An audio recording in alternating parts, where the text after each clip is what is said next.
January wrap up and some beer. So I have 2 selections today, and I have 4 books that I physically have here with me. And I also had a few other books that I read online, and then 2 books that I didn't get to, or I was like halfway through, so I can't necessarily give you a summary of it or my opinion on it. But yeah, let's get started. So today we're gonna start with Atomic Habits. So this one is pretty popular. I had read part of it before, but I finally finished it. Just to reiterate, this one on Goodreads was 4.4, which is pretty high for me. Usually good books are like at a 4.1, 3.5 to 4.1 range. I don't know if I would give it a 4.4. It has really good information. If I were to rank it at what like self-help level it's definitely at like a novice, like you're past beginner, but you're like ready to get into a little more dense material. He has a lot of science research backing up his methods. So it's basically like a review where he went through all the research and kind of condensed it and put it together. And he offers a list of those research articles in the back. So he has quite a few. So these are all his sources. It's a good concept. It does seem more professional and more straight to the point, a little bit more dry. He has a lot of examples, which helps kind of get the idea down. So that helps a lot. And you have a cue, you have a craving, a response, and a reward. So all his methods kind of spin off of those things. So like, how can you improve your cues, right? Like, make things more aesthetically pleasing, make things look nice. Your cravings, so like you need to know your triggers, right? Like you need to first realize your habits, what you're doing, look at them neutrally, and go from there and start modifying. And then your response is how are you reacting to those triggers?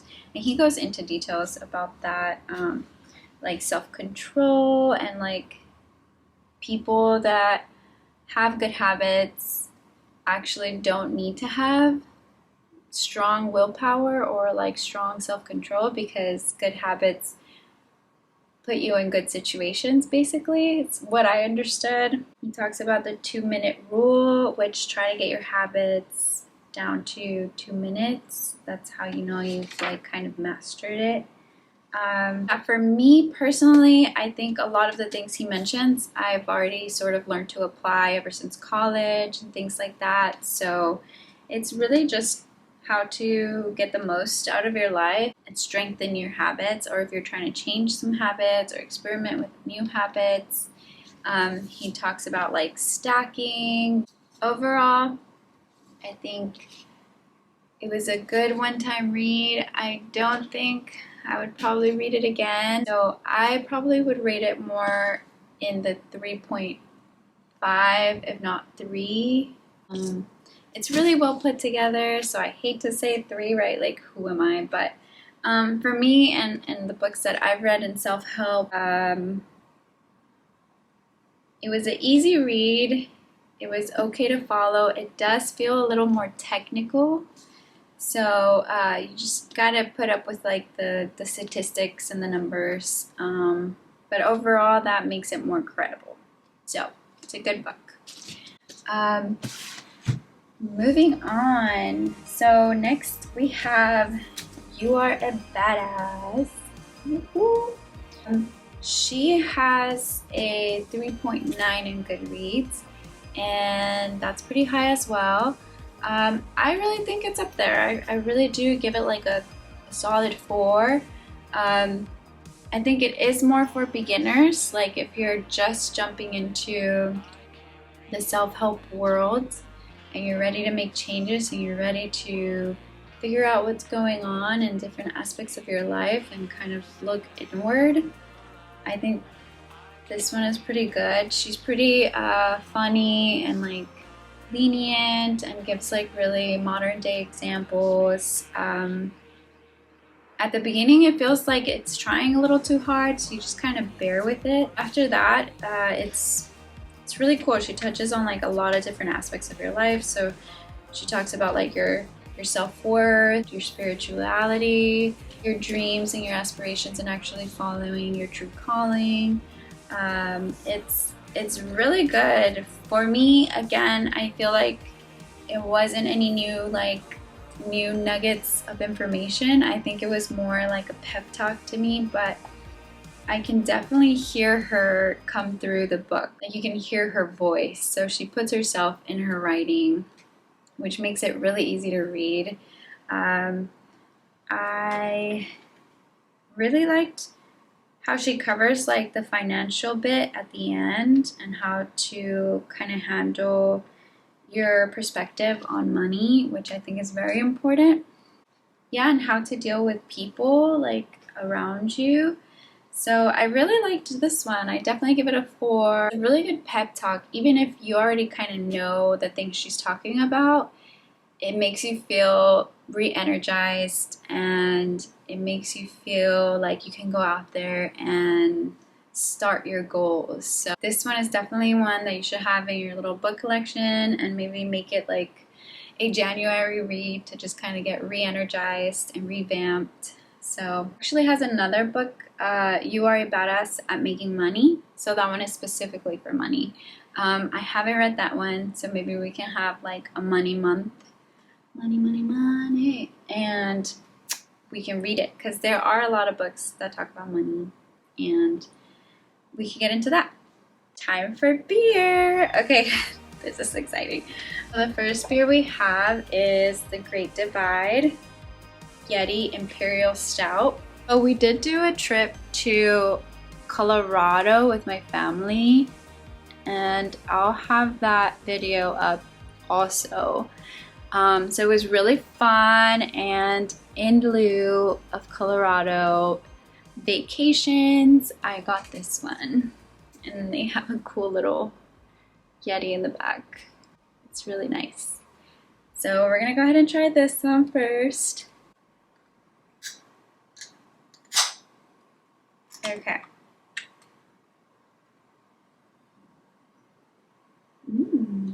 Smells good. So here's the pour. Ooh, that's nice and rich. Look at that head. It's like nice and brown and big.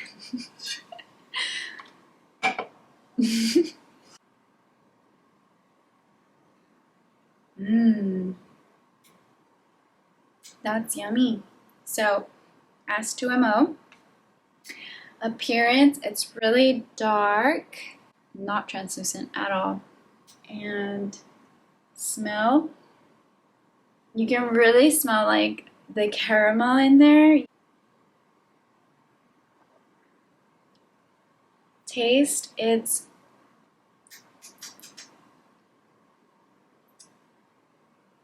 definitely like roasted, something that's roasted. Roasted coffee, roasted malt. It has a little bitter bite at the end. Not a lot of the caramel is coming through. More vanilla than anything. The head really stays, so that's really cool. Gives it a good appearance. So for mouthful, it's really smooth. Doesn't really have carbonation. It's more of the little bite at the end of the flavoring. Personal opinion, I think it would be like a 3.8, like not quite a 4, not quite a 3.5. A Beer Advocate gave it a 4.2. So very popular beer. It's yummy. I would drink it again. I like how smooth it is. But probably not my favorite. Next book we have is The Universe Has Your Back by Gabrielle Bernstein. This book got a 3.9 on Goodreads. I personally loved it, so I would give it like a 4.5, if not a 5. The meditation parts were a little hard to follow reading, so maybe the audiobook would also help just to kind of get that down, because she does kind of give like a 101 on meditation, and not like long meditation, just like daily meditation to kind of help you refocus and reground. Super short, super little. It's only 178 pages of content, so super easy read. This one I think would be more novice, intermediate self-help book.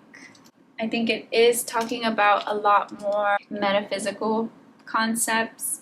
So it is based more on spirituality, meditation, being present. These topics are very cliche, but they are very hard to grasp and understand if you haven't already had work or shadow work. Like if you haven't been introspective and at least dabbled, this is going to be kind of difficult to understand. And so I do think she just barely touches on key points. I think it is the next step from a beginner self-help book. Like You Are a Badass and this book are probably not in the same range.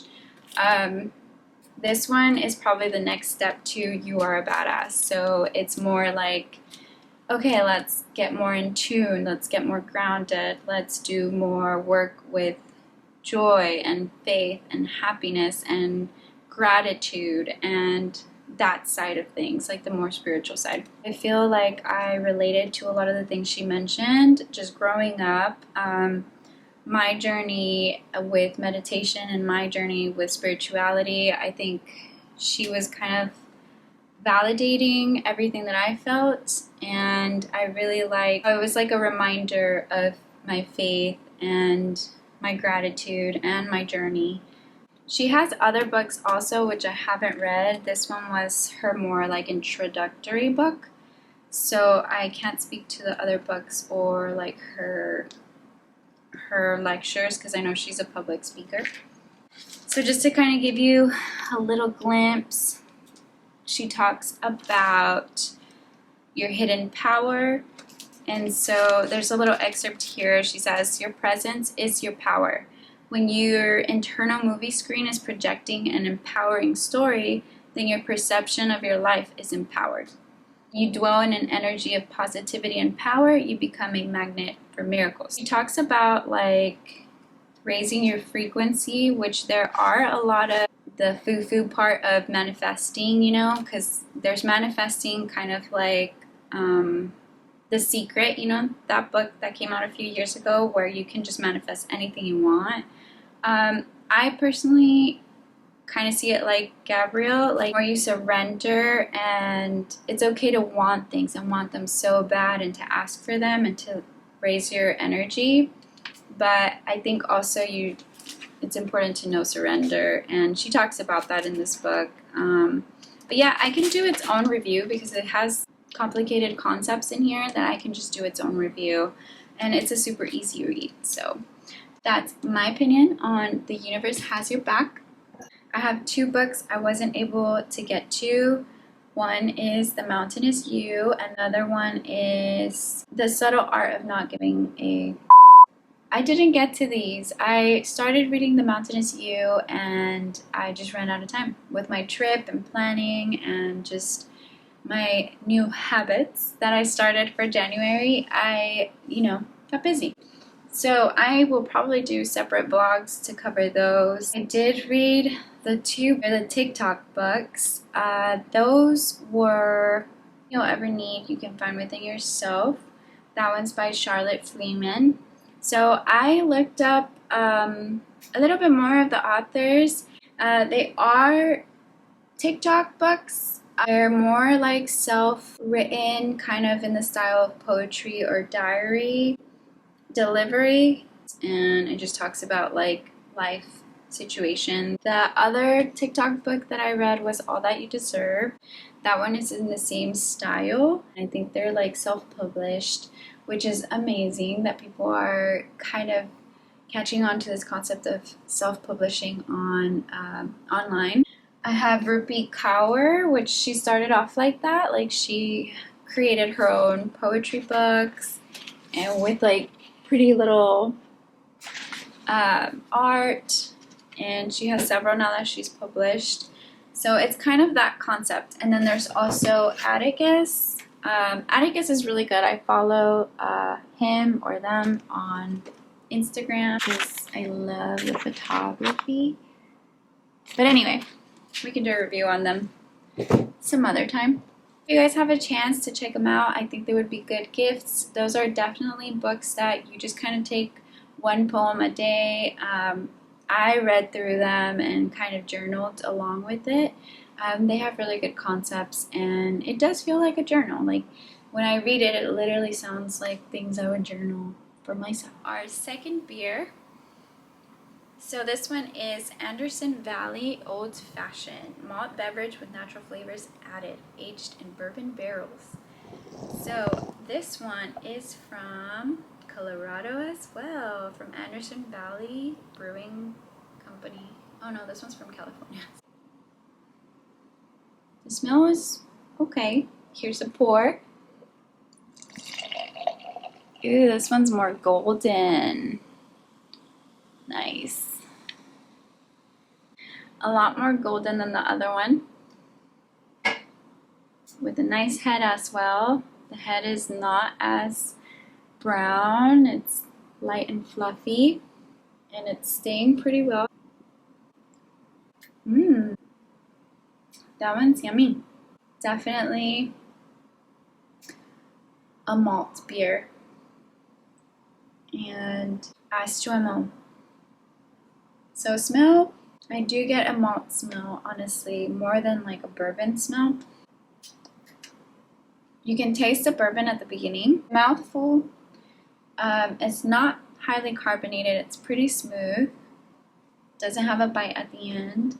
And overall, I think it's really good. The head kind of went away at the end, but it's really yummy, and I would definitely drink this again. I really like that they tried to incorporate the bourbon aspect to it. This one has a 3.9 on Beer Advocate. I would definitely give this like a 4.5. I think this one's my favorite out of the other one. I don't know, but the other one was really good too. I liked the little bite. It was good.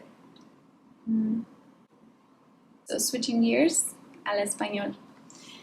Para este mes escogí 2 libros en español. Escogí Los Cuatro Acuerdos por Miguel Ruiz y escogí Cómo hacer que te pasen cosas buenas por Estape. Los Cuatro Acuerdos por Miguel Ruiz lo leí en línea. Me gustó bastante. Me gusta cómo escribe, conecta las cosas con la naturaleza bastante. Entonces, los 4 acuerdos son muy fáciles y me he propuesto, voy a tratar de aplicar los 4 acuerdos porque sí hay unos que son muy difíciles. Entonces, primer acuerdo, sé impecable con tus palabras. Entonces, las palabras tienen poder, tienen intención, y cuando hablas estas palabras tienen el poder de hasta crear algo. Entonces, las palabras que usamos son muy poderosas. Eso es lo que entendí yo. Entonces, me gustó bastante ese concepto, que creo que yo lo aplico ya en mi vida. Trato de ser cuidadosa con las palabras que uso. El segundo acuerdo, no tomes nada personalmente. Ese es uno muy difícil para aplicar, porque sí, a veces es difícil entender de que a veces la gente tiene sus propias cosas en su mente, reflejan lo que tienen en su hogar. A veces la manera que te hablan o te faltan el respeto es porque su hogar mental no es sano. Entonces, si ellos pueden verbalizar algo y hablarte así a ti, es porque ellos a lo mejor hablan ellos mismos así en su propio hogar mental. Es lo que yo digo, el hogar mental es como tu vocecita que tienes todo el día narrando tu vida. Entonces, ese es el segundo. El tercer acuerdo es no hagas suposiciones. Entonces, ese también es a veces difícil de aplicar porque a veces nos preocupamos bastante y empezamos a asumir cosas en vez de preguntar. Si alguien no te invita a una fiesta, en vez de ofenderte, es mejor a lo mejor preguntar, a lo mejor se les olvidó o no hubo espacio y no lo hicieron con mala intención. Entonces es mejor preguntar y comunicarnos, nunca asumir y hacer una realidad en nuestra cabeza. Entonces ese es el tercer acuerdo. El cuarto acuerdo, haz siempre lo máximo que puedas. Me gustó porque siempre deberías de dar tu esfuerzo, tu intención, y aunque no lo logres, siempre vivirás sin dudas porque pusiste todo el esfuerzo, metiste porque diste todo tu esfuerzo y tu máximo. Entonces, esos son los 4 acuerdos. Me gustaron bastante, lo simplifica y escribe muy bonito y es un libro muy corto. Si pueden leerlo, por favor léanlo. Y está en inglés también. El segundo libro en español fue Cómo hacer que te pasen cosas buenas. Este libro sí fue un poco más avanzado. Si los ponemos en niveles, el de los 4 acuerdos definitivamente es como más introductorio. Es como si apenas vas entrando a los libros de autoayuda, es muy simplificado, es fácil de leer. Este libro por Estape es más científico y más médico. Es un poquito más difícil de seguir y también ayuda a que brincan bastantes temas, pero sí me gustó que es científico y que explica la bioquímica en nuestro cuerpo. Entonces ella habla de las moléculas que nos crean las emociones. Entonces habla de la dopamina, de la oxitocina y del cortisol. Entonces esas hormonas, pues dopamina y oxitocina son hormonas buenas que te hacen sentir bien, y luego está cortisol, que es la hormona de estrés. Entonces ella habla sobre todo eso y qué son las cosas que nos afectan, sea la comida que comemos, que nos afecta la bioquímica y al final nos afecta cómo nos sentimos y las emociones. Entonces es un libro ya más avanzado para la gente que está lista y dispuesta para hacer el trabajo y escuchar qué es lo que está pasando y aprender de las emociones, y que está lista para autorregularse a sí mismo. Sí me gustó este libro. Este tiene un 4.1 también. Los 4 acuerdos también tienen un 4.1 en Goodreads. Entonces son reseñas altas. Este yo diría que es como un 3.8. Entonces eso termina todos los libros. Switching back to English, that does the wrap up for our books for January. Again, thank you for joining me and talking about books and beers. I'm excited to get February started. I want to know what you guys think. If you guys have applied any of the habits or life lessons that these books have, please comment below if you guys have read any of these books. Please hit the bell, like and subscribe, and I will have more videos for you guys, and stay tuned for the Colorado trip video. I'm really excited to share our adventures. I hope you guys have a great day. Ciao. I'll be back with February's read.